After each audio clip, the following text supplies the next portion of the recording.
bercanda kita bisa bilang ini cuma bergeser sedikit aja dari Jakarta Post ke Post Indonesia. Masih sama-sama.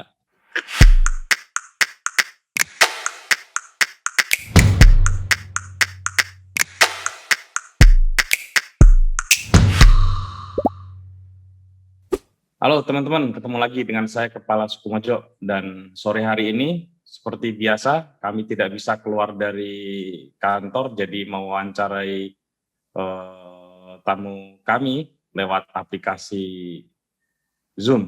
Dan di kali ini ada Bang Nezar Patria. Halo Bang. Halo Putut, apa kabar?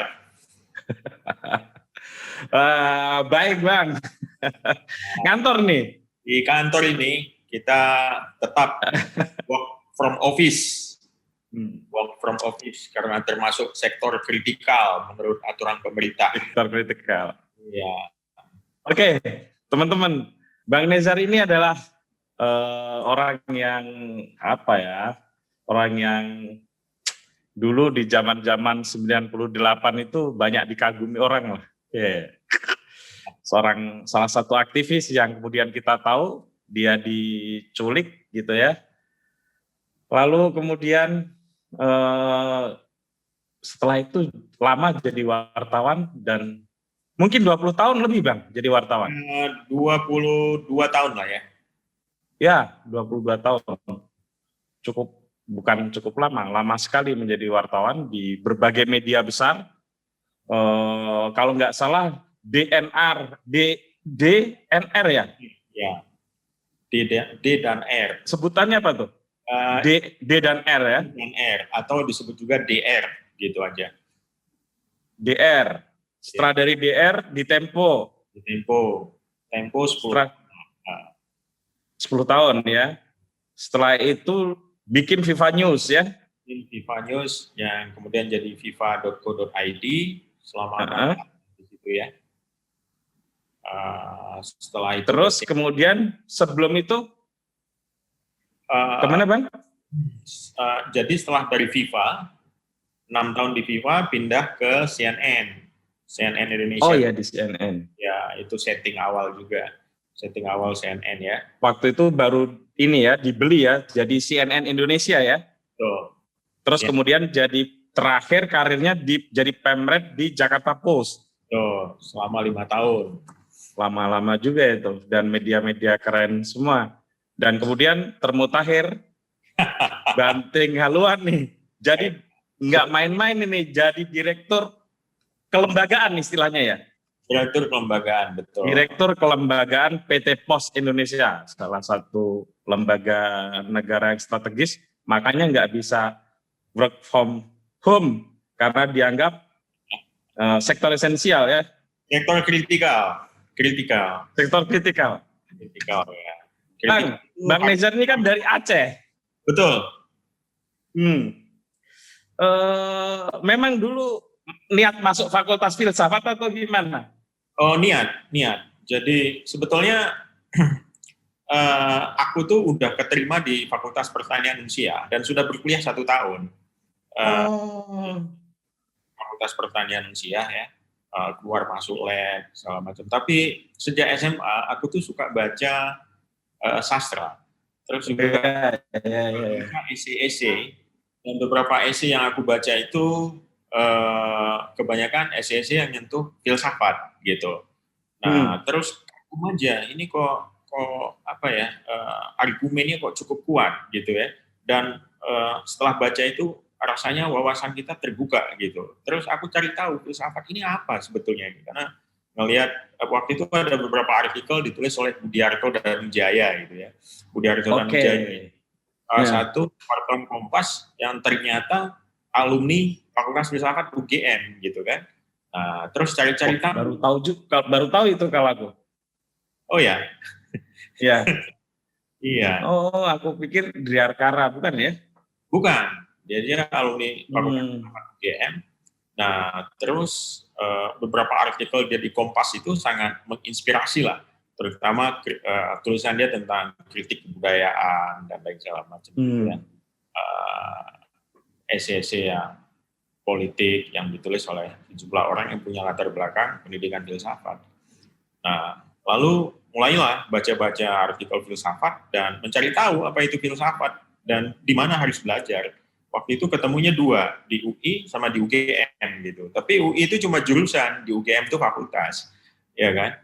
Ya sudah, jadi pas UMPTN ikut lagi, langsung pilihan pertama filsafat gitu. Sama kita, sama. Langsung pilihan pertama filsafat dengan ini juga, dengan satu pertaruhan, kalau nggak lulus ya nggak apa-apa, masih ada pertanian gitu. Berarti sebetulnya lulus kuliah tahun 89? Lulus SMA itu 89. Lulus SMA 89 ya? 89. Oke. 89, masuk ke filsafat 90 gitu. Iya. Tapi termasuk cepat masuk SD-nya gitu. Masuk SD-nya. Jadi sebetulnya umur 7 tahun masuk SD, tapi 6 tahun gitu udah masuk SD waktu itu. Jadi agak lulusnya bareng dengan teman-teman yang sebetulnya ya pas usianya gitu ya, masuk gitu. Ya, jadi terus kenapa kalau di Jogja langsung tiba-tiba jadi aktivis, ada proses proses yang lain dulu sebelum jadi aktivis? Ada proses, sebetulnya jadi aktivis itu juga kecelakaan gitu ya. Kecelakaannya itu begini. Jadi waktu itu minat aku terhadap jurnalistik sudah ada sejak SMA sebetulnya. Sejak SMA gandrung dengan jurnalistik karena kebetulan Bapak juga seorang wartawan ya. Iya, pendiri salah satu surat kabar di Aceh. Iya, Serambi Indonesia. Serambi. Jadi aku sejak kecil melihat dia bekerja gitu kan. Dia menulis, dia mengetik, dan dulu sebelum dia bekerja di Kompas, dia bekerja di Aceh Post. Dan waktu aku kecil, kami hidup sangat sederhana karena ayah itu ya wartawan yang ya lebih banyak idealisnya gitu. Jadi gaji dia pun nggak jelas di koran lokal itu. Tapi dia bekerja dengan cukup semangat. Rumah kami sangat sederhana, lantainya tanah gitu, dan satu-satunya tempat yang layak itu adalah kamar kerja dia. Hanya itu yang punya lantai semen gitu ya. Tanah, karena dia... Saya pikir Bang Nezar ini anak orang kaya loh. Oh, bukan. Karena pemilik salah satu media besar di Aceh. Bukan. Jadi dia untuk bisa mendirikan media itu juga saya tahu persis lah gitu, saya ngikutin. Ya. Apalagi di tahun-tahun itu ya. Ini di tahun-tahun itu, jadi sangat struggle gitu. Nah, jadi karena interaksi melihat ayah bekerja itu, ya mungkin kemudian jadi obsesi juga, kelihatannya asik jadi wartawan gitu. Dan saya itu setiap kali kalau ayah selesai nulis feature gitu ya, dia suruh kirim ke waktu itu pakai telex. Dan saya harus membawa naskah itu ke kantor, namanya dulu ada Kodam di sana, ada unit PHB perhubungan yang punya mesin telex itu ya untuk kirim. Dan itu pos kalau nggak salah ya? Enggak ya? Iya, itu bukan pos. Jadi beberapa saya kirim lewat kantor pos, beberapa yang harus segera dikirimkan ke Kompas, waktu itu dia jadi Kompas setelah di Aceh Post. Itu harus lewat mesin telex gitu. Jadi telegram. Iya, telex. Ya. Jadi itu saya tahu itu dulu, soalnya sepupuku jadi wartawan juga kadang sering ikut tuh ngirim kayak gitu tuh. Iya, telex. Jadi diketik gitu kan, Ya. Ada pita kuningnya itu yang bolong-bolong, kan dia kasih kode Morse-nya gitu. Nah, pakai itu. Nah, jadi setiap kali aku dari rumah ke kantor PHB itu, perhubungan Kodam itu kan naik sepeda. Tapi di tengah jalan aku berhenti baca dulu apa yang ditulis. Baca dulu baru kemudian nganterin gitu. Tentu aja sebetulnya itu nggak boleh, kan butuh cepat. Tapi aku kadang-kadang agak nakal, baca dulu. Setelah itu baru bawa dan kirim gitu ya. Nah, setelah selesai diketik, pita kuningnya itu aku bawa pulang ke rumah sebagai bukti ini sudah dikirimkan gitu. Dan itu terus menerus sejak SD sampai dengan SMA lah. menjadi asisten dalam tanda kutip dari ayah gitu ya. Jadi tahu persis apa yang dia tulis, aku gunting, aku clipping, lama-lama aku clipping juga tulisan-tulisan yang lain yang ada di koran itu gitu ya. Terutama sejak dia menjadi koresponden Kompas.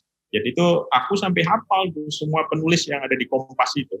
Bahkan dengan tidak melihat namanya, dari gaya tulisannya aku bisa hafal gitu. Oh ini pasti ini yang tulis, oh ini pasti ini yang tulis gitu. Sampai segitunya tuh dulu. Jadi Kompas itu di masa tahun 80.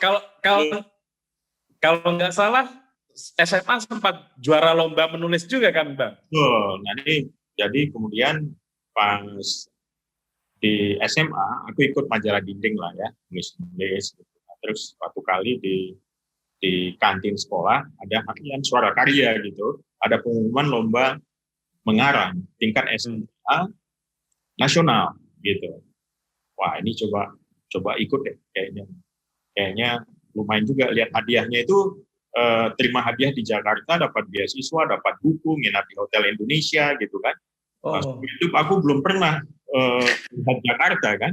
Jadi waktu itu, wah ini kayaknya bisa ke Jakarta, coba nulis. Dan waktu itu baru pulang liburan dari Tapak Tuan, satu daerah terpencil di Aceh di bagian selatan. Pulang, wah ini kayaknya pengalaman di Tapak Tuan menarik ditulis. Tulislah itu, kirim. Dilalah kok juara 1 nasional gitu. Nasional ya kan 4.200 artikel lain lah anak-anak SMA gitu. Ya gempar lah Banda Aceh waktu itu kan, gempar gitu. Bisa jadi juara nasional gitu kan anak SMA. Padahal aku kan di SMA pemalu banget tuh. Pemalu banget. Jadi enggak karena SMA aku itu termasuk salah satu SMA yang agak top gitu. Jadi anak-anak pejabat sekolah di situ gitu kan. Boleh tahu SMA mana tuh, Bang? SMA 2, Banda Aceh. Oke. Jadi yang top tuh SMA 1, 2, dan 3. Nah, aku SMA 2. Nah, SMA 2 itu perbedaan kelasnya agak mencolok. Karena umumnya yang sekolah di situ anak menengah ke bawah. Jadi begitu anak kelas atas sekolah di situ, dia langsung ngeblok gitu. Ini anak kelas atas semua gitu. Jadi kita ada yang menengah bawah lah gitu. Jadi circle-nya itu circle minder gitu.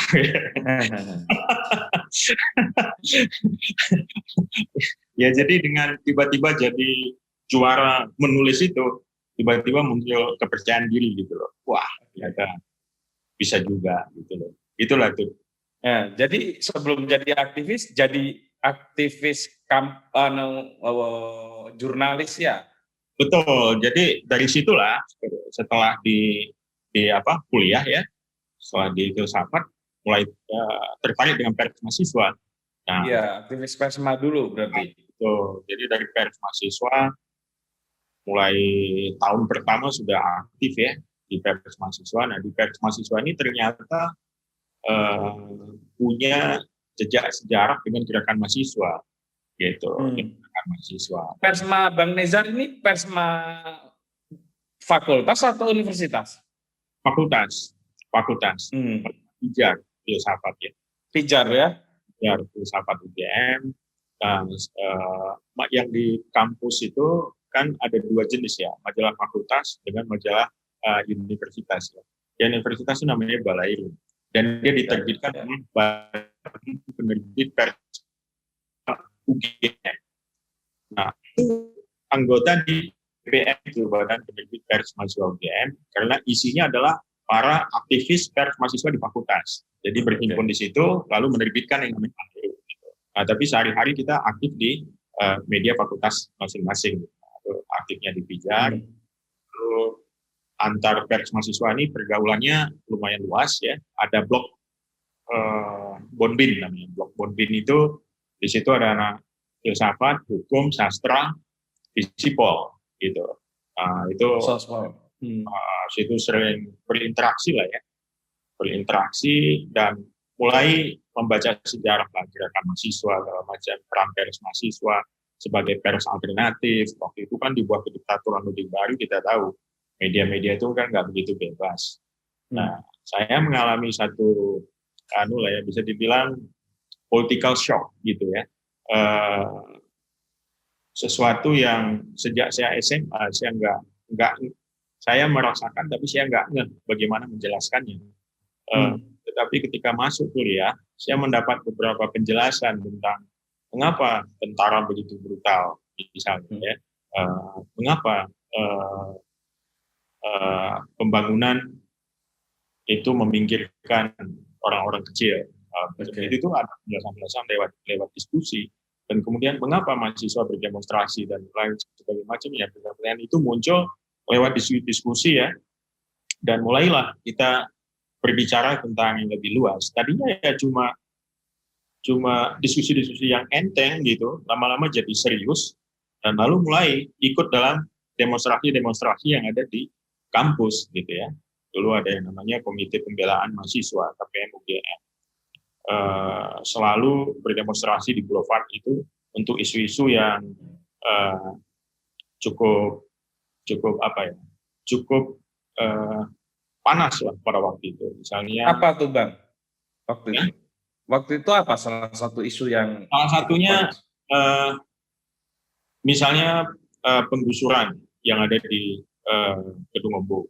Lalu beberapa isu-isu perampasan tanah petani ya, di Cilacap, di sejumlah tempat. Termasuk di Jawa Timur kalau nggak salah ya itu ya? Belangguan. Ya dari isu-isu itulah lalu bicara hal yang lebih makro lah soal sistem pembangunan Orde Baru yang kapitalistik, lalu sejarah Orde Baru yang yang banyak ditutup-tutupi gitu ya. Nah, itu mulai terbongkar, mulai ada wacana-wacana yang kritis di seputar itu. Nah, mulailah dekat dengan gerakan mahasiswa. Nah, saya mengatakan sebagai kecelakaan karena sebetulnya saya nggak begitu intens sampai kemudian ikut dalam diskusi gerakan mahasiswa dan diajak lebih dalam sebagai kelompok inti dalam gerakan pembentukan sayap gerakan mahasiswa yang ada di UGM. Nah, waktu itu KPM sangat galak, tapi orang-orang takut untuk bergabung. Nah, kita berpikir mungkin nggak boleh terlalu galak, harus lebih simpati, gitu ya, harus lebih simpati, gitu. Nah, lalu bersama teman-teman dari Visipol dengan Andi Arief waktu itu, kita coba gagas mengambil momen SMPT. Kita menolak SMPT, kita berikan kembali Dewan Mahasiswa waktu itu. Nah, pemerintah memaksakan satu organisasi mahasiswa yang dikontrol oleh birokrat kampus, oleh rektorat. Nah, kita menolak, kita ingin menghidupkan kembali Dewan Mahasiswa. Terjadilah pertempuran itu antara blok SMPT dengan blok Dewan Mahasiswa. Nah, SMPT waktu itu kalau nggak salah Anies Baswedan ya? Betul, dipimpin oleh Baswedan. Panjang ini perseteruan mahasiswanya dengan Anies Baswedan. Oh iya, lumayan panjang, tapi mengasihkan karena semua kita belajar. Ya.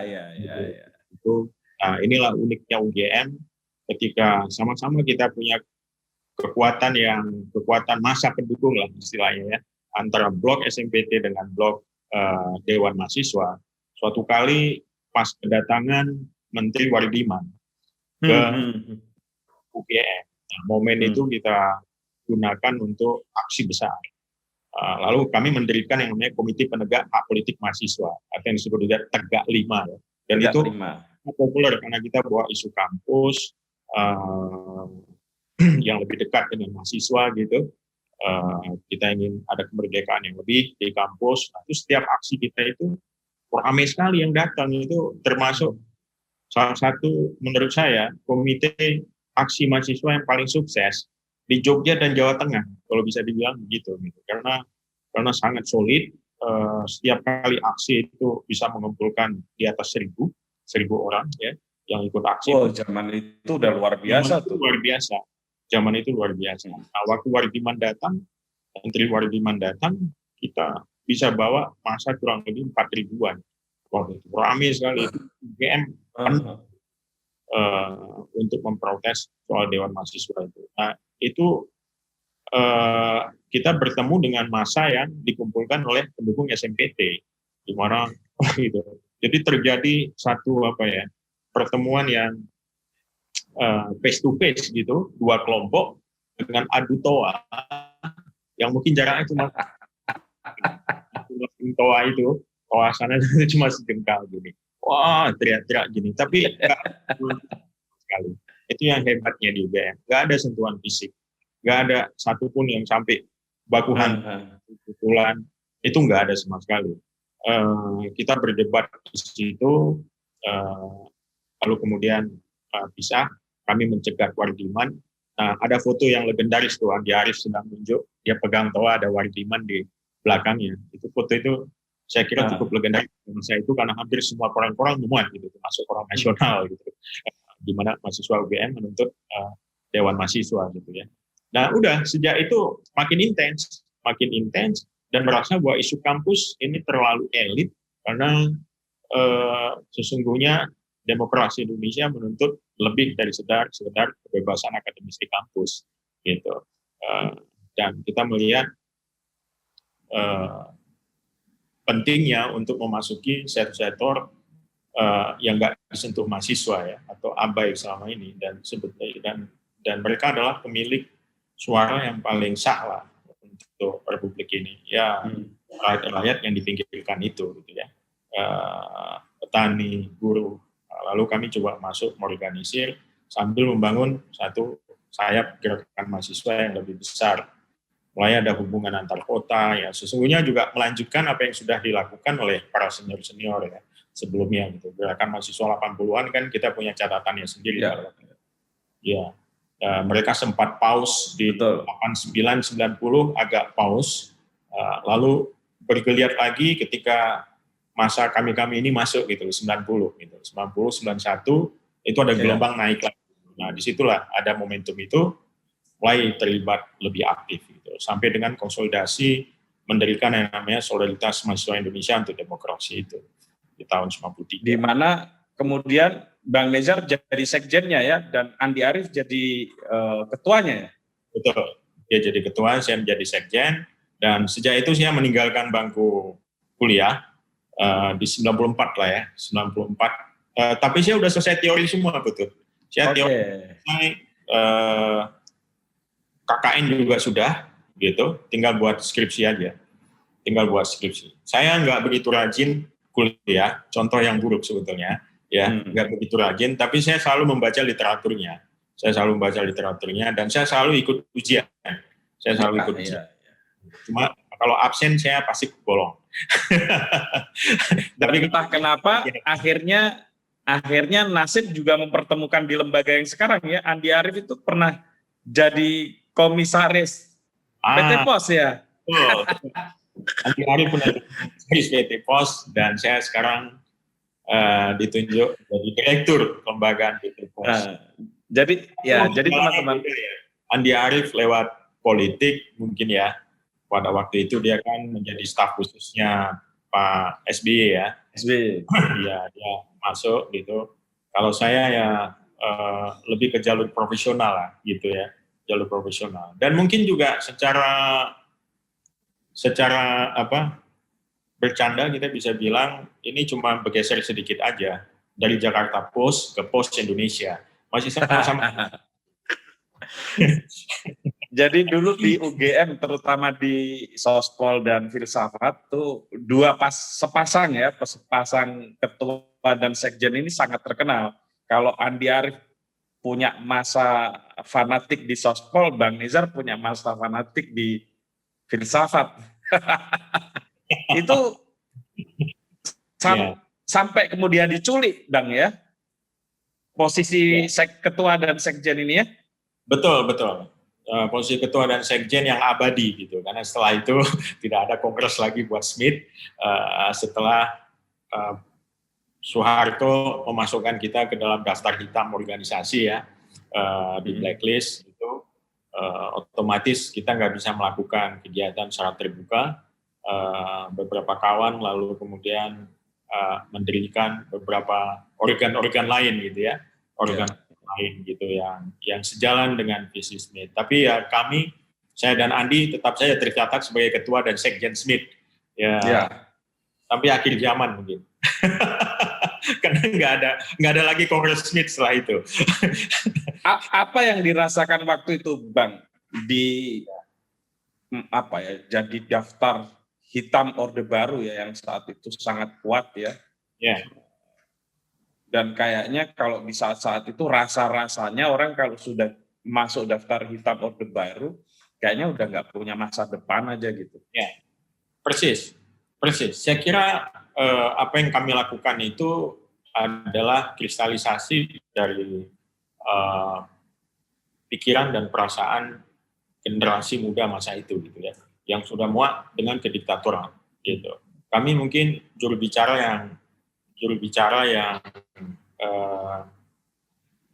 dari masa itulah ya, sah atau tidak sah. Kami menjadi juru bicara dari masa itu, dari garis yang radikal gitu. Karena kami percaya perubahan nggak bisa lagi dengan anjuran, dengan seruan gitu. Perubahan harus ditata dengan satu kekuatan, dan itu harus ada kekuatan politik. Dan kami melihat absennya satu partai politik yang bicara atas kepentingan rakyat yang sejati gitu ya. Misalnya absennya kekuatan nelayan, kekuatan buruh, kekuatan petani di parlemen pada waktu itu. Kami melihat kok kosong, kok nggak ada yang bicara soal kepentingan petani yang digusur tanahnya dan lain. Sangat idealis pada waktu itu ya, sangat idealis. Mestinya ada satu partai yang multisektor yang bicara tentang demokrasi di Indonesia, lalu juga bicara tentang arah masa depan bangsa ini ya. Nah, waktu itu kita melihat ini cuma diputuskan oleh segelintir elit yang korup gitu ya, tidak memikirkan kemana negeri ini akan berjalan ke depan.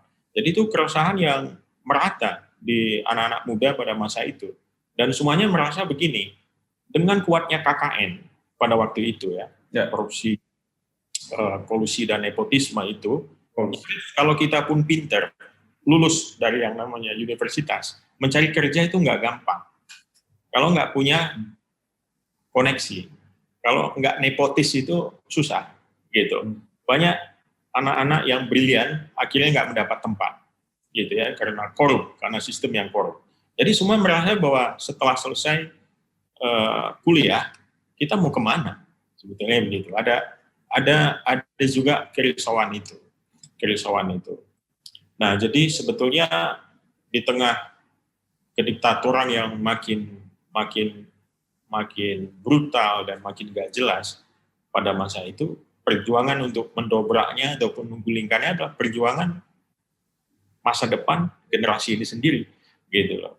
Jadi mereka mengharapkan ada perubahan sehingga akses mereka untuk ke kemajuan itu lebih besar. Nah, itu yang saya tangkap ya pada masa-masa itu gitu. Nah, ketika dijadikan daftar hitam itu, memang gerak kita menjadi terbatas secara terbuka. Tetapi gerak di bawah itu sangat luas karena semua orang membantu, gitu. Semua orang membantu, dan semua orang tahu, wah ini yang dituduh mendalangi kerusuhan 27 Juli. 27 Juli. Ya, setelah Budiman Sujatmiko dan kawan-kawan ketangkap, nggak pernah terbukti di pengadilan, gitu ya. Ini yang mendalangi segala macam. Jadi kita coba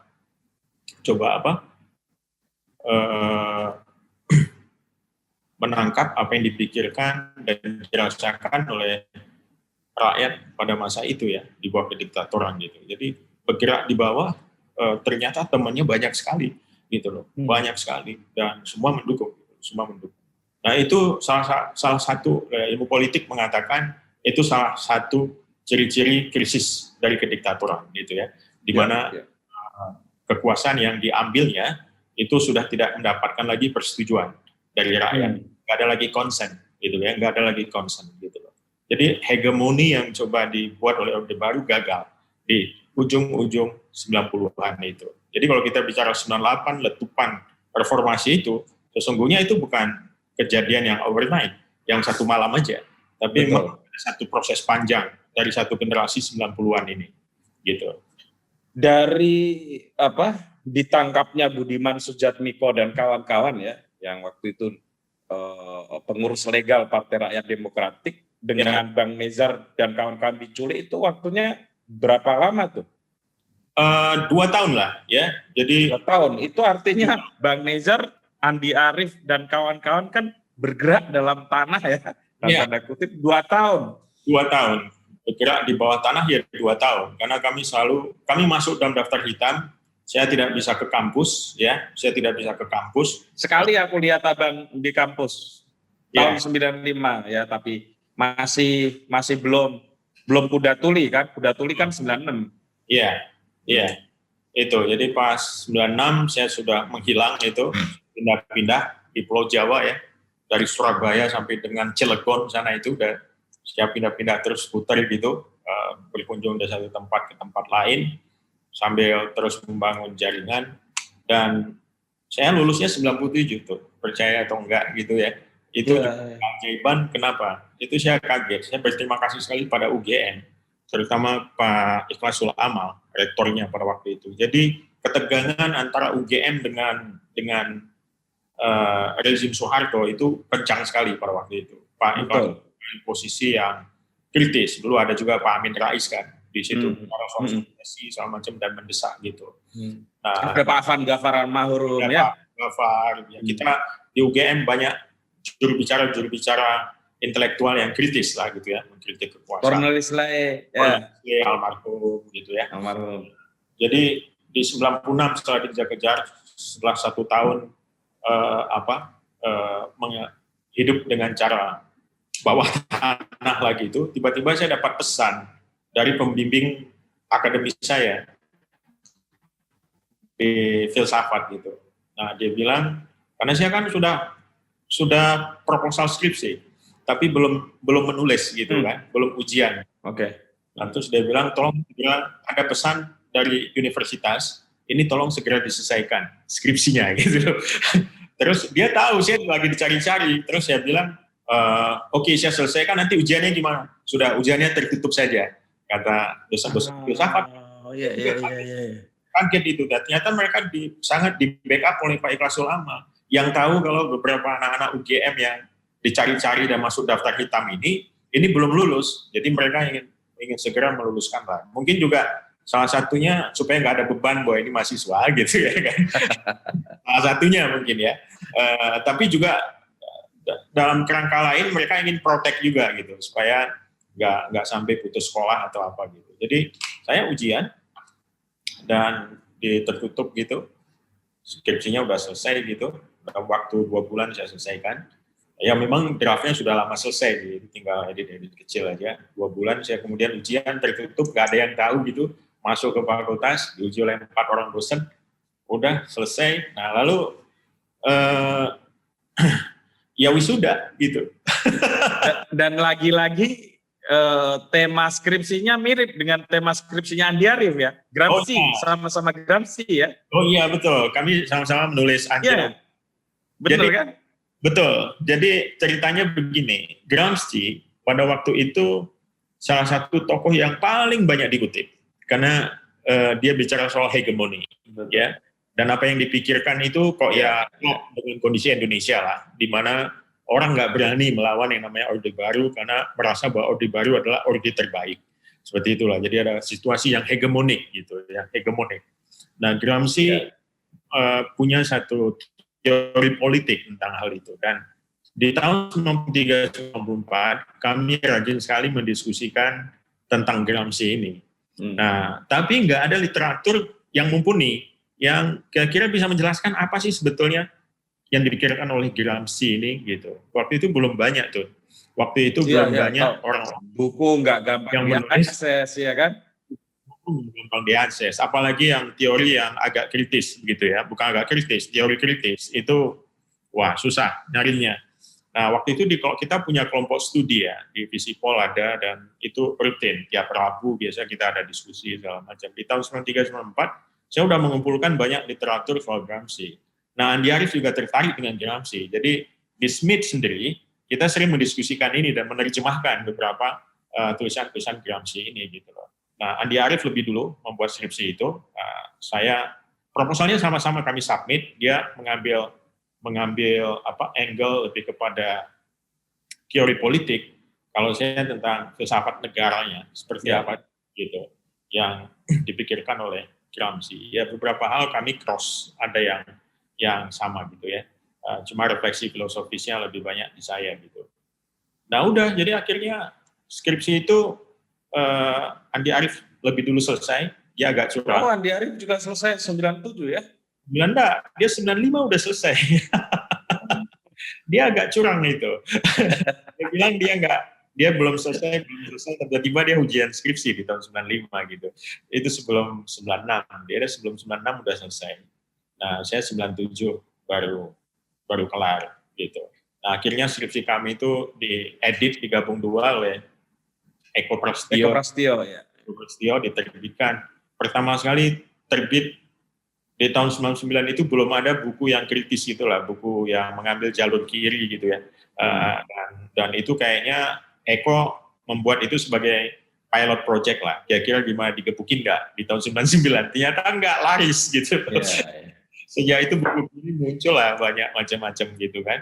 Dan buku Gramsci itu ya sebetulnya masih harus banyak kita tinjau ulang, direvisi atau di apa. Tapi pada saat itu satu-satunya rujukan yang di antara sedikit rujukan ya, bukan satu-satunya, di antara sedikit rujukan tentang Gramsci, buku itu paling banyak dibaca lah.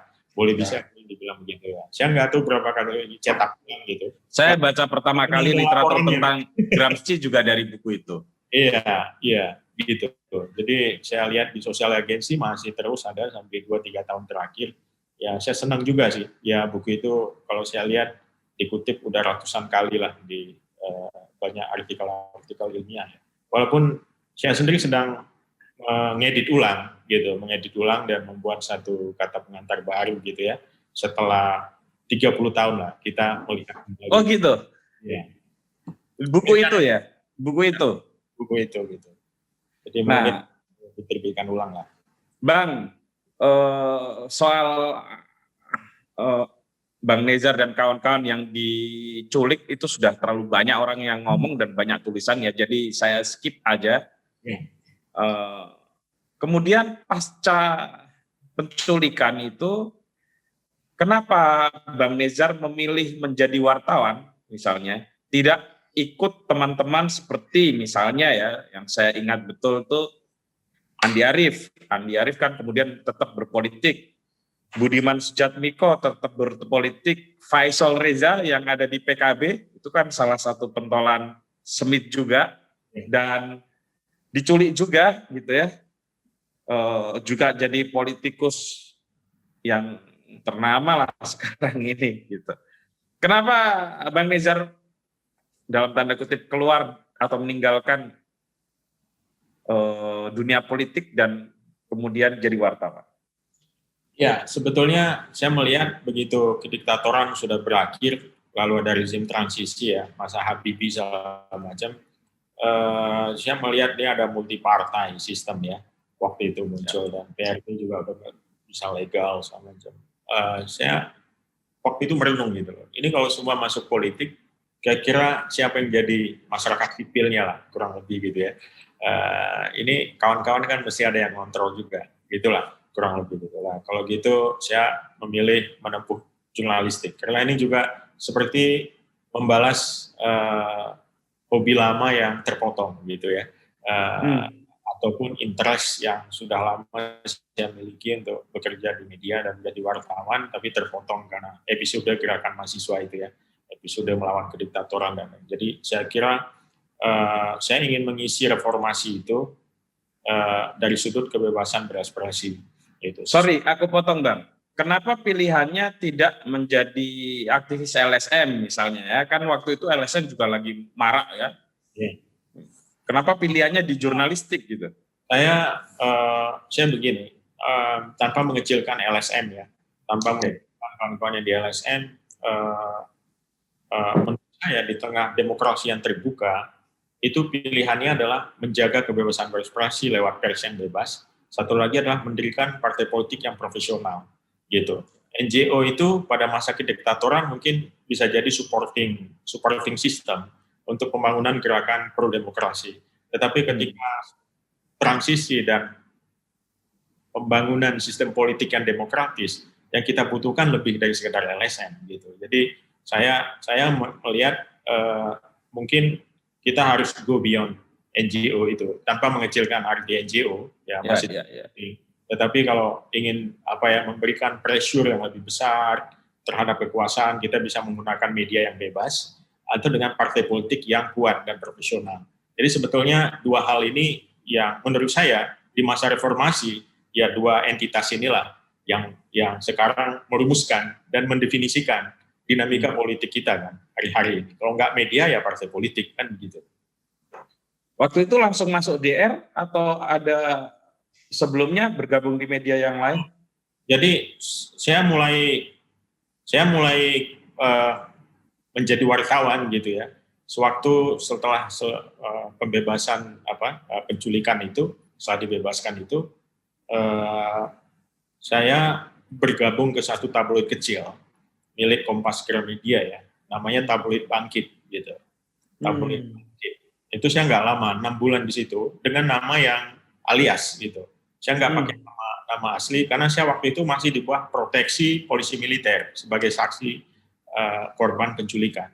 Jadi saya bawa surat dari polisi militer bahwa saya adalah orang yang harus diproteksi. Saya bisa bawa surat itu ke kantor pos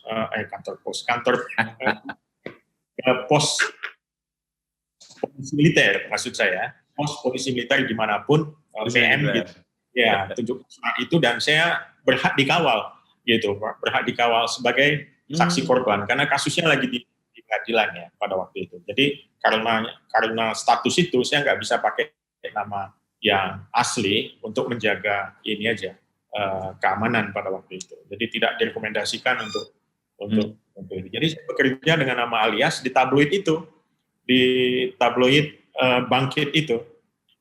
Dan orang yang paling sering saya diwawancara adalah Jos Adicondro. Waktu itu dia di Australia dan dia yang paling tahu siapa nama samaran saya itu gitu loh. Jadi saya pakai nama Dede. Almarhum juga ya? Almarhum Dede NP. Saya pakai nama DDNP gitu. Nah, itu almarhum Jos Adicondro kalau saya kontak dia langsung tahu kalau ini Nezar Patria gitu dia lah. dan dulu kan kita paling sering ngambil pendapat-pendapat yang kritis ya sebagai bagian dari reporting kita gitu. Ya cuma 6 bulan, setelah itu saya pindah ke majalah DR. Majalah DR 1 tahun di situ lalu kemudian pindah ke Tempo gitu. Apa yang membuat Bang Nezar kemudian memilih bergabung di Tempo, salah satu organisasi pers yang besar ya di Indonesia ya? Iya, jadi Tempo ini sebetulnya obsesi lama juga ya. Hampir tidak ada pers mahasiswa di Indonesia aktivisnya yang tidak ingin menjadi wartawan Tempo. Pada waktu itu sepertinya begitu. Iya, pencapaian jurnalistik yang kira-kira membanggakan itu dan tampak sangat profesional juga dengan teknik menulis yang enak dibaca dan perlu itu gitu ya. Itu cuma dimiliki di Tempo dan semua kita ingin belajar di situ gitu.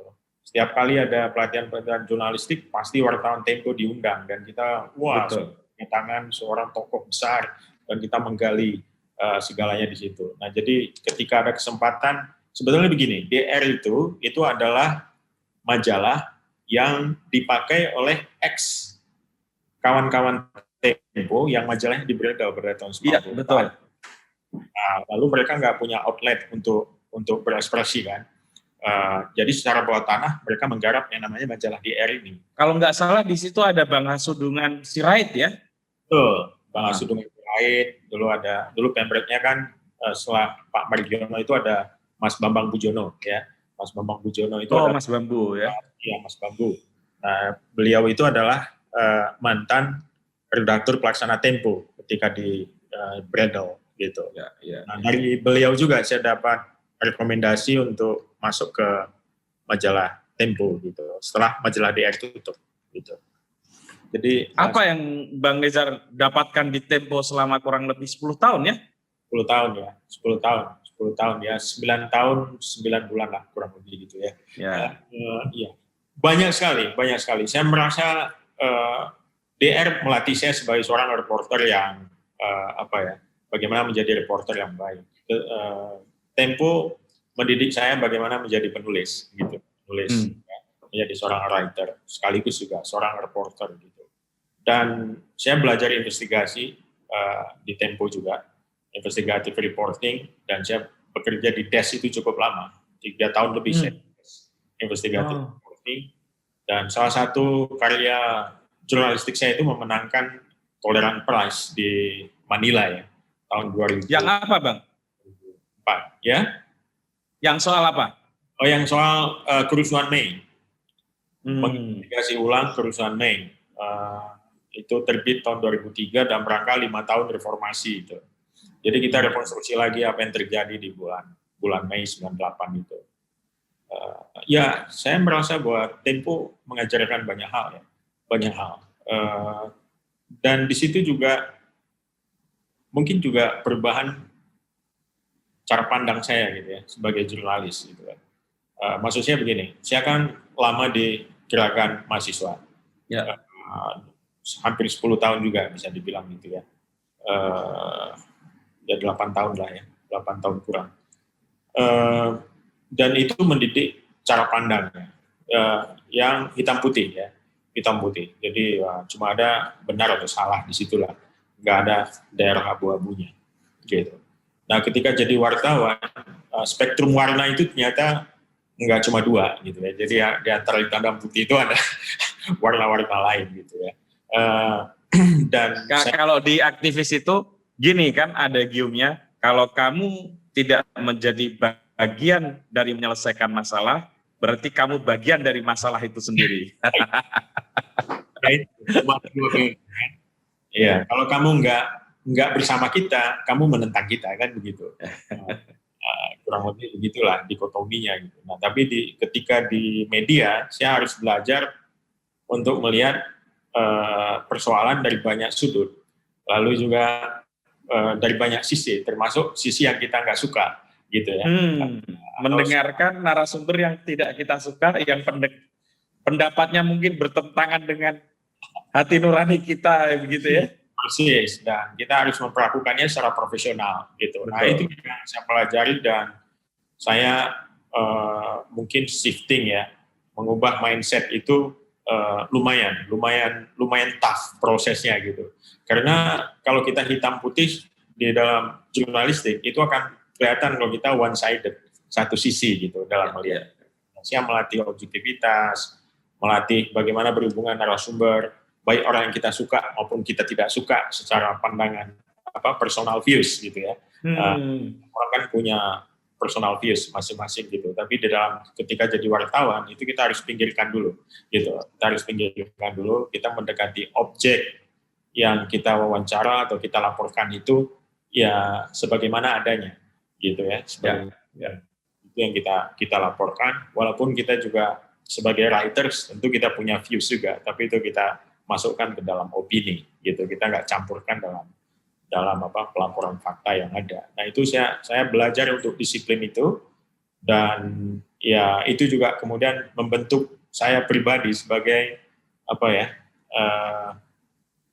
sebagai jurnalis gitu loh. Jadi aktivis tadinya kemudian jadi jurnalis gitu ya. Tokoh di Tempo siapa yang jadi mentor atau yang menginspirasi Bang Nezar? Kan ada banyak nama besar di sana ya. Ya, saya beruntung karena waktu bergabung di Tempo tahun akhir 99 dan awal 2000 itu Tempo lagi membangun kembali ya setelah di Bredel. Jadi sejumlah veteran-veterannya itu dipanggil lagi ya untuk membangun Tempo itu. Saya masih bertemu dengan penulis-penulis yang dulu waktu SMP saya baca tulisannya di lapak-lapak koran gitu ya, dengan kagum sekali gitu. Saya bertemu dengan Pak Asa deh, misalnya ya. Saya bertemu, tahu ya nama Subahasa, penulis Subahasa. Saya bertemu dengan Gunawan Muhammad pastinya gitu ya, seorang penyair yang namanya cukup besar gitu, dan seorang wartawan juga. Bambang Pujono sudah saya temui waktu saya di DR. Lalu satu lagi orang yang saya belajar banyak, Amarizan Lubis. Gitu. Amarizan Lubis yang barusan juga meninggal dunia ya? Iya, jadi Amarizan ini mengajarkan banyak sekali. Saya dimentoring 2 tahun oleh dia untuk liputan-liputan nasional. Dialah yang memberikan perspektif buat saya bagaimana satu cerita ditulis gitu ya. Dan hampir setiap pekan saya ada kelas personal lah dengan Amarizan gitu. Selain Itu tradisi di Tempo atau itu karena kedekatan personal aja? tradisi di Tempo. Jadi ada satu kelas yang memang diajarkan kelas bareng-bareng di mana para editor diajarkan oleh para mentornya. Ada juga yang mentoring yang langsung. Jadi misalnya begini, untuk Des Nasional, seperti saya waktu itu di Des Nasional, itu yang mentoring Amarizan Lubis gitu kan. Amarizan Lubis. Nah, setiap pekan tulisan kita akan diedit oleh si mentor kita ini. Dia akan periksa dan dia melakukan editing. Nah, ketika dia melakukan editing, biasanya dia manggil kita kan. Terus ini yang maksud dengan paragraf ini apa? Misalnya ini apa. Nah, itu di awal-awal begitu. Jadi interaksi ketika editing itu dilakukan, nah disitulah proses transfer knowledge-nya terjadi gitu ya. Kita tahu kita, lalu kita coba ikuti gitu. Nah, lama-kelamaan dia nggak manggil lagi, udah langsung dia edit, besoknya kita diskusi. Nah, itu yang sifatnya personal. Tapi ada kelas setiap Selasa di mana dia mengajarkan kita bagaimana sih tulisan yang baik itu. Gitu. Menarik ya, berarti organisasi kerja seperti di Tempo ini ya? Menarik sekali. Saya kira Tempo itu sebagai sebuah sistem sudah berjalan puluhan tahun ya. Itu yang membuat dia bertahan sampai dengan hari ini. Walaupun para wartawannya, para jurnalis-jurnalis yang terkenal yang pernah bergabung ke situ, kemudian pindah, gitu, dan Tempo masih bisa bertahan dengan satu style yang nggak jauh beda dengan 10 atau 15 tahun yang lalu yang kita baca, terutama dalam soal storytelling ya. Storytelling. Nah, terus kemudian Bang Nezar dan beberapa teman mendirikan Viva News ya, kalau nggak salah waktu itu nama awalnya ya. Betul. Yang kemudian sekarang jadi viva.co.id. Betul. Itu kan dua medium yang berbeda. Karena kalau di Tempo, Bang Nezar kan di majalah Tempo ya. Kita tunggu setiap hari Senin gitu kan. Kalau di Jogja ditunggunya hari Rabu bukan hari Senin. Tahu nggak Bang kenapa? Karena kalau hari Rabu udah di diskon. Jadi di Kopmau GM itu kalau sudah hari Rabu selalu udah di diskon gitu. Jadi saya waktu itu ya yang masih meniti karir sebagai penulis pemula ya, kalau beli Tempo itu di UGM setiap hari Rabu karena harganya tinggal jadi 10.000 waktu itu. Dan itu dari dulu. Dulu memang ada harga mahasiswa. Ada harga mahasiswa. Jadi meritnya itu tapi nggak bisa dijual hari Senin. Iya, dijualnya hari Rabu. Ya, dijualnya hari Rabu. Nah, apa yang membuat Bang Nizar meninggalkan Tempo dan memilih medium baru ya? Karena ini kan yang satu digital ya, dan waktu itu digital juga belum seperti sekarang ini. Gitu. Betul. Nah, waktu di Tempo saya berkesempatan untuk ngambil master ya, kuliah master di Inggris di London School of Economics. Jadi selama tinggal di Inggris itu masa-masa studi itu saya melihat perkembangan media di sana. Dan saya lihat media online yang berkembang maju banget gitu loh. Dan pada waktu itu di tahun 2007 itu saja media cetak sudah terancam sangat serius dengan tumbuhnya media online di sana. Walaupun di Indonesia belum sampai pada taraf itu pada tahun 2007, belum mengancam sekarang gitu. Nah, tapi di Inggris sudah terjadi dan diskusi tentang masa depan cetak itu sudah muncul dan ramai gitu. Dan saya mengikuti diskusi itu. Nah, terpikirlah oleh saya, wah ini gimana ya masa depan cetak gitu. Sementara waktu di Tempo kita memang lebih heavy pada print ya, pada cetak. Nah ketika pulang ke Indonesia, bertemu dengan sejumlah teman yang juga sekolah, ada yang sekolah di Amerika, dan yang lain-lain terlibat dalam diskusi, dan kita merasa bahwa wah ini kayaknya saatnya untuk masuk ke dunia digital gitu loh. Nah, tapi waktu itu Tempo lebih heavy print. Nah, karena itu kita berpikir, wah kalau gitu kita dirikan satu media digital lah. Emang agak berat meninggalkan Tempo ya pada waktu itu. Agak berat sambil ya agak bimbang juga ya, apakah benar ini media digital akan tumbuh karena belum ada, karena Betul. dulu ada Astaga. Baru ada Detik kalau nggak salah ya di Indonesia yang benar-benar stabil ya. Detik yang muncul gitu, dan waktu itu kan jurnalisme Detik masih apa istilahnya kayak flash news gitu ya, News ya. pendek-pendek aja gitu. Nah, kita berpikir jurnalisme online sebetulnya bukan flash news gitu. Jurnalisme online itu ya jurnalisme secara umum ya, jurnalisme kita kenal seperti yang kita baca di cetak, cuma mediumnya aja ganti. Cara presentasinya yang juga ganti gitu.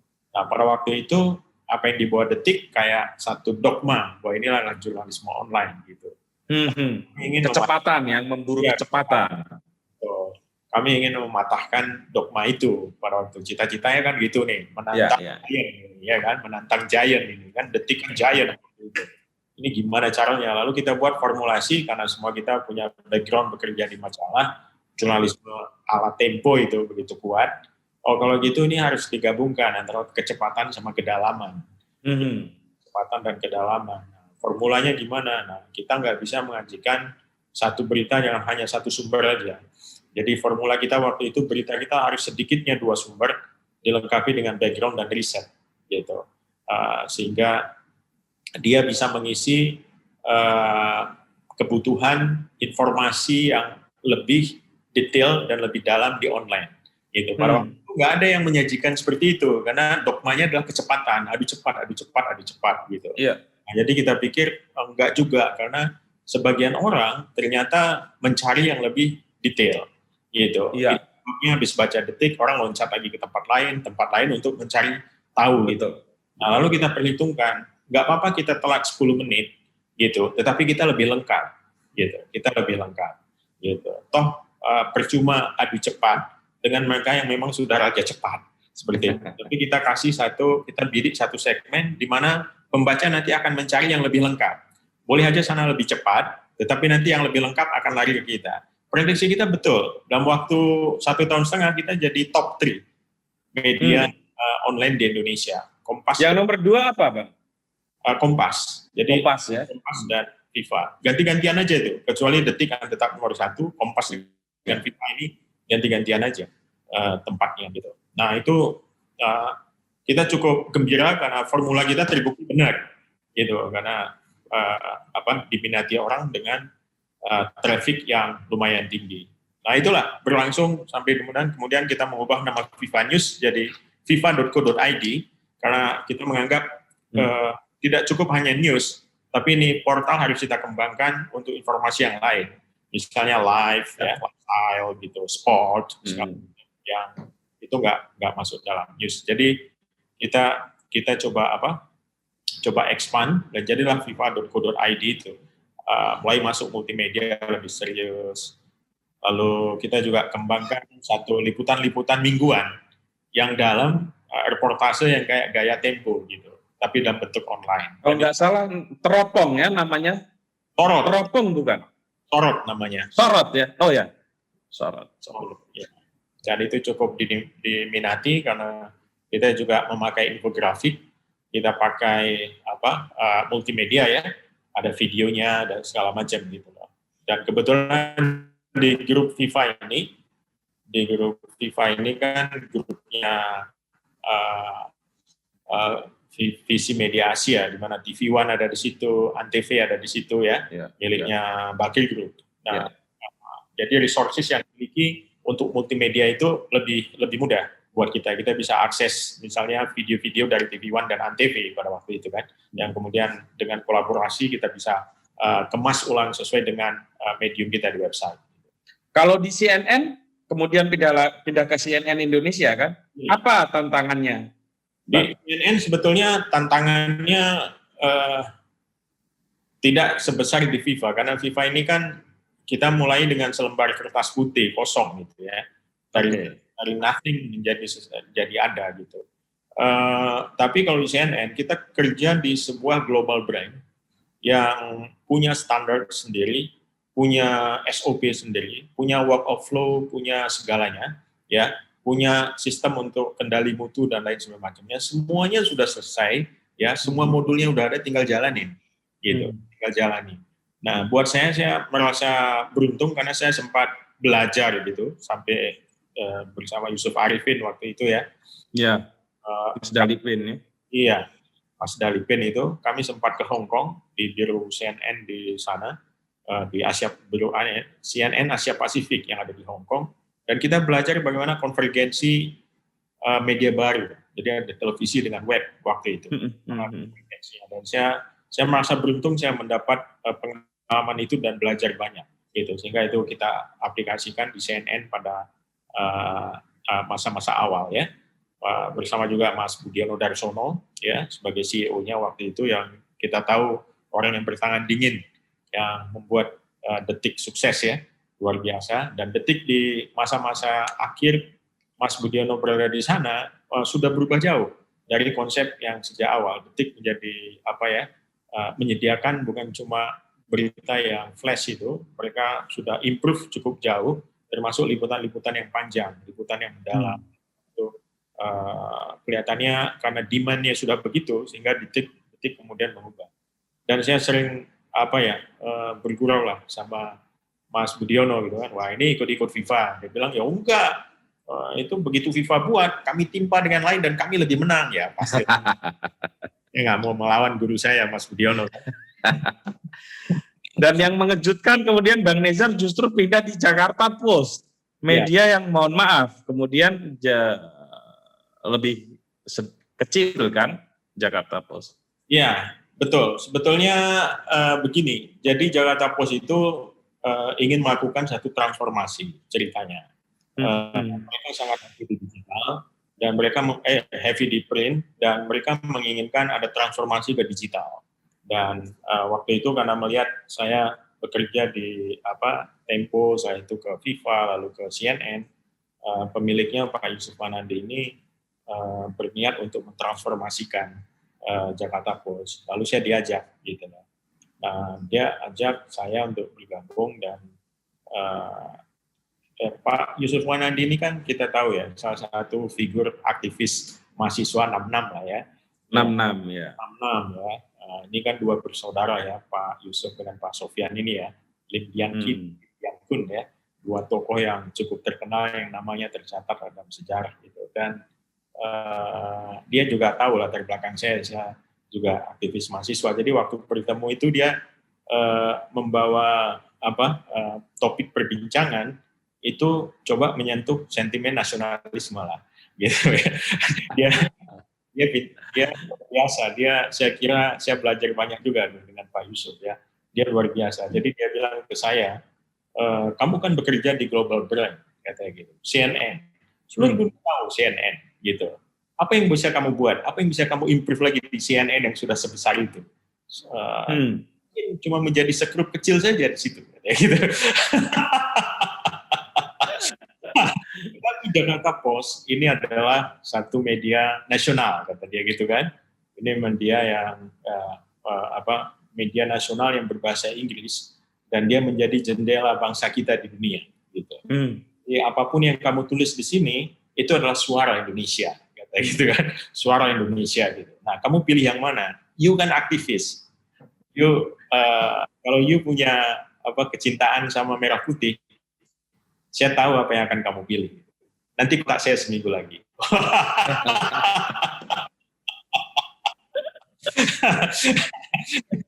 Jadi ternyata ya begitu tuh. Jadi menjadi aktivis walaupun sudah kemana-mana, ya yang namanya sentimen itu tetap dengan gampang bisa dinyalakan lagi gitu. Betul. Dan Bang Nezar ini kan ketika jadi wartawan selama 22 tahun kan juga aktif di AJI ya, Aliansi Jurnalis Indonesia, dan sempat jadi Dewan Pers ya, Bang? Dewan Pers ya. Ya, saya aktif di AJI yang menjadi ketuanya di tahun 2000 lah, itu Ketua AJI Jakarta, lalu menjadi pengurus AJI, Aliansi Jurnalis Independen ya, salah satu wartawan yang sewaktu kita bergerak di bawah tanah, dan mereka juga masih di bawah tanah, itu XX wartawan medianya yang dibredel ya, sama-sama kediktatoran, jadi punya visi yang sama lah, kemerdekaan pers gitu. Saya terus bergabung dengan organisasi ini di tahun 2000, menjadi ketua AJI Jakarta, lalu kemudian pengurus AJI, lalu kemudian terpilih jadi sekjen AJI, lalu kemudian jadi ketua AJI. Setelah ketua AJI terpilih menjadi anggota Dewan Pers sampai 2 periode ya. Ya jadi cukup apalah ya. Ya saya cukup berterima kasih dengan semua pengalaman itu yang menurut saya banyak sekali memberikan kekayaan ya, kekayaan batin dan juga kekayaan pengalaman dan lain sebagainya. Pengalaman lah ya kalau wartawan itu. Ya. Nah sekarang sebagai direktur salah satu direktur PT Pos Indonesia. Gimana tuh Bang ceritanya?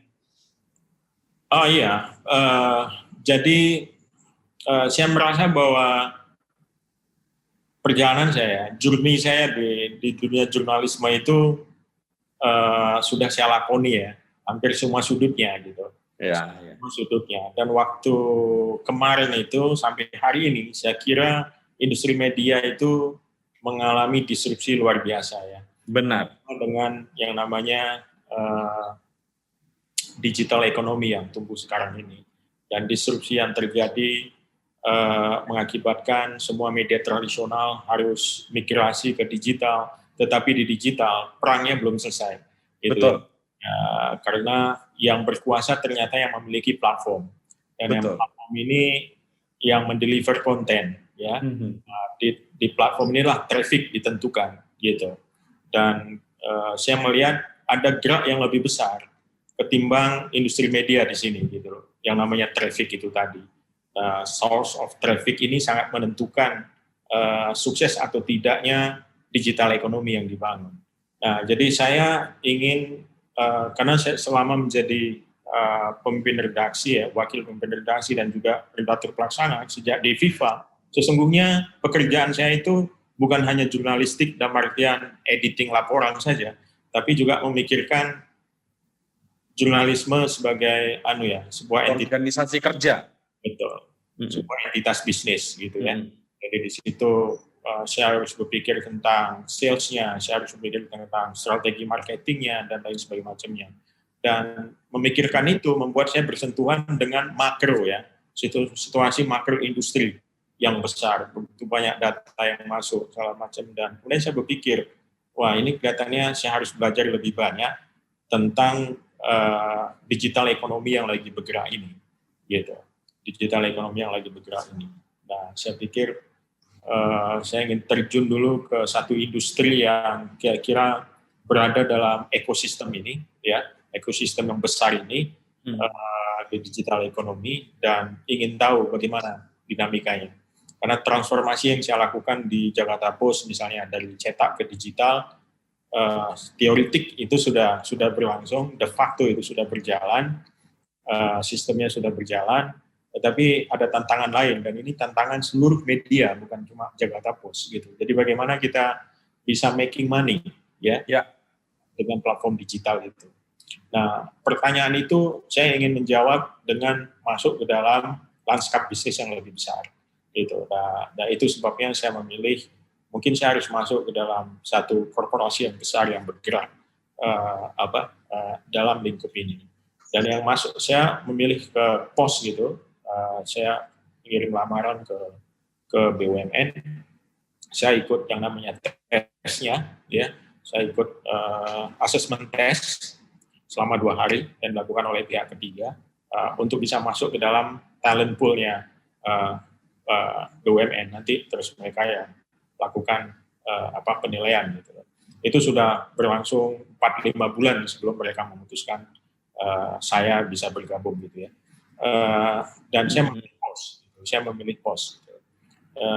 Karena saya melihat bahwa industri e-commerce atau yang sedang bertumbuh sekarang, digital ekonomi kan, platform e-commerce ini yang akan menggerakkan gitu kan.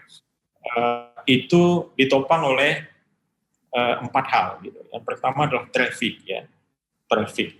Lalu yang kedua adalah platform e-commerce, di situ ada platformnya Google, ada Amazon, ada segala macam itu. Terus yang ketiga adalah digital payment, ya, pembayaran digital. Terus yang keempat, yang membuat hidup atau mati itu adalah logistik. Jadi 4 pilar ini saya kira yang membangun ekosistem digital ekonomi itu, gitu. ya media berada di antara ini juga. Dia adalah source of traffic, gitu, source of gitu, ya, yang mengkomunikasi dan lain semacamnya. Nah, jadi saya masuk dalam universum ini, gitu ya. Universum ini untuk melihat lanskap. Nah, di pos saya melihat ada banyak tantangan di sini, terutama tantangan transformasi. Satu tema yang saya tekuni cukup lama, gitu ya, cukup lama, mentransformasikan The Jakarta Post, lalu kemudian bagaimana FIFA membangun FIFA dan kemudian bekerja di CNN, semuanya dalam tema-tema transformasi sebetulnya gitu. Jadi masuk ke sini saya dapat tema itu lebih besar gitu, dan saya belajar betul tentang transformasi ini seperti apa. Dan di kelembagaan salah satu tugasnya adalah memuluskan proses transformasi yang ada di pos. Saya sekarang ditunjuk oleh Direktur Utama sebagai Ketua Satgas Transformasi di Pos Indonesia. Gitu. Jadi ya, tentu di Pos agak beda ya Bang ya. Di Pos kan sekarang berapa pegawainya? Besar, ini koperasi yang cukup besar, ya, pegawainya 27.000. Kalau di media kan masih hitungan 100 lah ya. Terus paling gede saya bekerja itu di grup, misalnya grup Visi Media Asia yang menggabungkan Antv, TV One dengan FIFA, itu mungkin totalnya ya sekitar 3 ribuan lah ya. Itu tapi keseluruhan ya. Di Jakarta Post mungkin lebih besar karena KKG ya, mungkin sekitar 10 ribuan. 10 ribuan. Dan ini lebih besar lagi. Jadi ya saya kira dari sudut korporasi yang saya masuk ya ada pertumbuhan lah ya. 3.000, 10.000, 27.000 gitu kan. Gitu. Dan memang beda. Jadi masuk ke dalam satu korporasi yang lebih besar ini lebih detail. Tahu nggak ini tantangannya? Jadi apa yang kita pikirkan sebagai BOD ya, sebagai direktur, sebagai dewan direksi gitu, yang kita gagas, yang kita jadikan dia kayak corporate strategic scenario gitu, visi, misi, sampai dengan action plan, itu kalau kita gagal mengkomunikasikannya ke level-level yang di bawah, nggak akan berjalan. Itu nggak akan berjalan, karena gedenya korporasi ini. Betul. Nah, itu tantangan mengkomunikasikan gagasan ini, sehingga dipahami dari yang pimpinan teratas sampai dengan unit paling kecil atau karyawan yang di unit terkecil, itu tantangan sendiri gitu. Dan itu memang pekerjaan yang tidak mudah. Dan transformasi itu akan ditentukan apakah komunikasi ini sukses apa enggak. Ya. Komunikasi ini sukses apa enggak. Nah, itu salah satu wilayah yang saya garap sekarang ini di Terakhir Bang, udah sejam lebih nih. Nggak terasa. Biasa kalau ngobrol gini. Kalau di PT Pos ini kan agak berbeda ya, karena sebagaimana BUMN yang lain, dia bukan hanya dituntut ada revenue, tapi juga public services. Ya. Nah, gimana itu mengkombinasikan dua hal yang agak bertentangan gitu sehingga bisa sama-sama jalan? Ya, sebetulnya ini memang karakteristik BUMN. Namanya juga BUMN, Badan Usaha Milik Negara. Ya. Dia diberikan bukan semata-mata dengan perhitungan bisnis, ya, tetapi juga dengan apa yang disebut sebagai social mission, ada misi sosial. Gitu. Dan kadang-kadang dia berupa assignment, state assignment, tugasan negara seperti itu. Misalnya untuk dalam keadaan krisis seperti hari-hari ini, itu semua BUMN kan dituntut untuk bisa melakukan penugasan negara, misalnya bantuan sosial. Penyaluran bantuan sosial baik melalui bank ataupun melalui pos gitu. Nah, pos itu mendapatkan penugasan ini dalam bentuk macam-macam. Jadi ada dalam bentuk penyaluran bantuan sosial, ada juga dalam bentuk layanan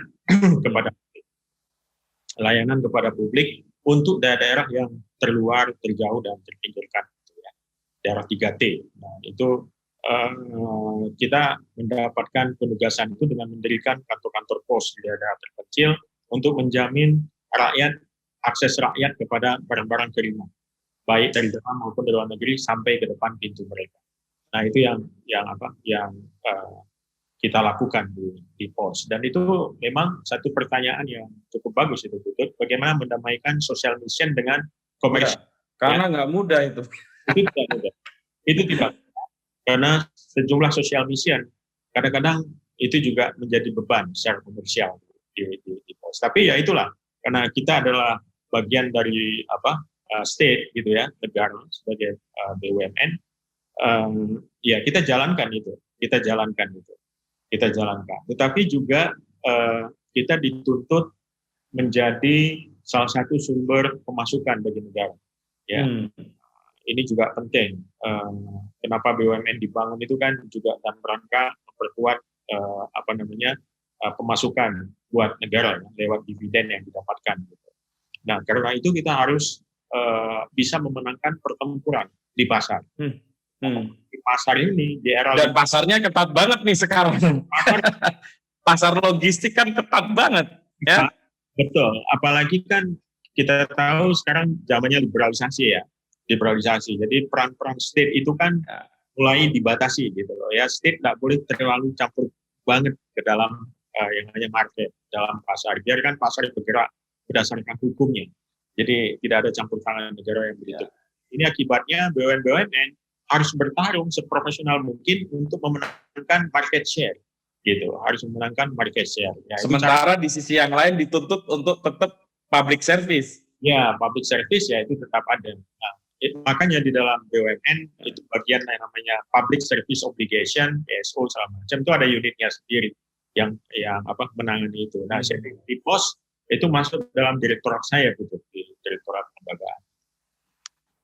Untuk PSO-nya itu. PSO-nya itu ya. Itu termasuk kayak universitas. Nah, itu cukup mengasihkan juga karena ya kita bertemu dengan rakyat gitu ya, yang mendapatkan pelayanan-pelayanan POS, pengantaran bantuan, pengantaran uang pensiun dan lain-lain. Wah, itu ceritanya luar biasa. Cerita dari rakyat itu luar biasa. Oke deh, Bang. Sukses deh, Bang ya. Oke. Sebagai mengurusi sekian puluh ribu Mr. Postman. Sekarang jadi Mr. Postman gitu. Iya. Wah, itu misi sosialnya luar biasa ya, terutama kalau teman-teman yang tadi itu di daerah 3T itu jelas. Untuk bisnis itu high cost sehingga mau nggak mau negara harus intervensi kan. Ya. Betul. Ya, mohon dukungannya juga lah. Kita mengembalikan kejayaan POS Indonesia ini ya sebagai unit usaha merah putih lah gitu ya. Sip. Kembali gitu. Oke, Dan, makasih banyak ya. Ya, terima kasih. Ayo, selamat bekerja lagi ya. Oke. Baik, teman-teman, itu hasil ngobrol saya dengan senior saya ini, Bang Nezar Patria, dan kita akan ketemu lagi dengan tamu saya selanjutnya. Makasih, Bang. Yo.